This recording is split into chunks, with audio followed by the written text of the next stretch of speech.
আপনারাও কি চান বিহারিদের ওপর যেভাবে অত্যাচার করছে বিজেপি, বাংলার মানুষদের ওপরও সেরকম অত্যাচার করুক? কোনো সময় চাইবেন না? হ্যাঁ, ঠিকই শুনছেন।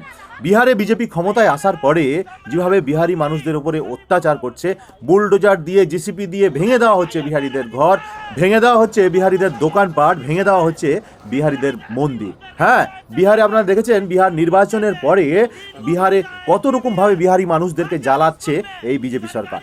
যে বিহারে ভোটে জেতার জন্য বিজেপি 10,000 করে টাকা দিয়েছিল বিহারিদেরকে, সেই টাকা নেওয়ার পরে বিহারে বিজেপিকে ভোট দেয় বিহারের মানুষজন। ভোটের পরে বিহারে লাগাতার অত্যাচার করছে এই বিজেপি। 10,000 করে টাকা দেওয়ার পরে, ভোটে জেতার পরে বিজেপি যাদেরকে 10,000 করে টাকা দিয়েছিল তাদেরকে নোটিশ ধরিয়ে দিয়েছে। হ্যাঁ, নোটিশ ধরিয়ে দিয়েছে। তার সাথে সাথে লাগাতার অত্যাচার চলছে বিহারের অসহায়, দরিদ্র, গরিব, খেটে খাওয়া মানুষদের ওপরে।